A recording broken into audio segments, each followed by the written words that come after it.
use the little example that you gave us here, Yogi. Sleeping in early, going to sleep earlier, waking up earlier. What do? Well, what if you wake up and you are feeling just really depressed or really anxious, and you go back to sleep for 2-3 hours, okay? And you end up waking back up at 11 a.m. You didn't want to wake up at 11 a.m. You wanted to get up at 8, but you had that feeling at 8 a.m. That feeling of anxiety, that feeling of overwhelm, that feeling of depression. It was so overwhelming that you was like, oh, I need to go back to bed. Let's take that scenario. Instead of going, man, I didn't do it. I need to do it. How do I punish myself? Because really you're going, how do I punish myself to motivate myself? That's not how it works. If you want to find that motivation, we got to dope hack it. And I'll get to that here in a minute. But I would say compassion and curiosity. I would highly encourage you, don't go to punishment or shame or guilt or criticism. Go to compassion and curiosity. Okay? You're going to have to be self-aware, and you're going to have to dig a little bit. You know how I asked you to dig a little bit today, and you're like, I just keep running into, I don't know. We can't stop there. You do know. I don't know is not an option. So you have to be self-aware enough to go, okay, I woke up at 8 and I did not like how I felt. I don't know how I felt. That's okay. We'll start there. I don't know how I felt. So I went back to sleep until 10.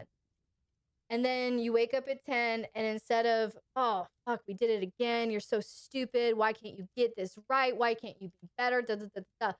Let's have some compassion and curiosity. Hey, self, what were you thinking this morning at 8 that made you feel overwhelmed or anxious? Because you were thinking a thought that made you feel your feelings.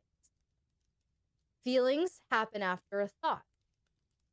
Now you can have feelings come up in your body first as like trauma responses, and then conscious thoughts happen. But in this case, what's the subconscious thought? We're not going to guess for her, Laura. I love that you're trying to help, but we're not going to be codependent here. She can do the work. I'm not going to assume. I want her to do the work. So Yogi, that's something that you're going to have to think of, like, okay, if I was so overwhelmed that I had to go back to sleep at 10, because that's the key that's going to fix the pattern. You have to get to the root. Why is this pattern there to begin with? What are you trying to run away from? What are you trying to avoid?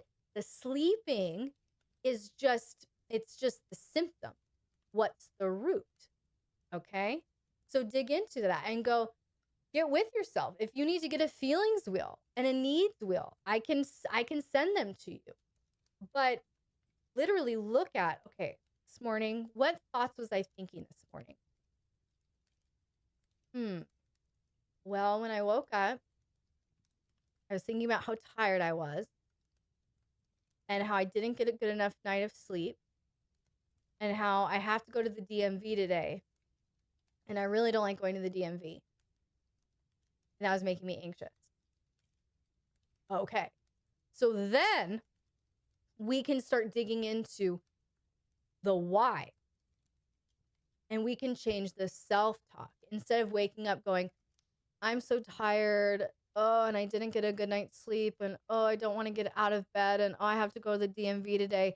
And you're piling on anxiety. You're piling on overwhelm. You're piling on discouragement right from the start of your day because of your self-talk that you are not consciously identifying.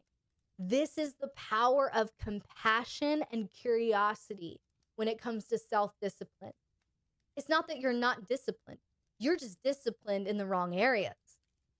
If we can tap into why are you disciplined in the areas that you're disciplined in, and why are you not disciplined in the areas that you want to be disciplined in, it's often a matter of the subconscious story or narrative that we're telling ourselves.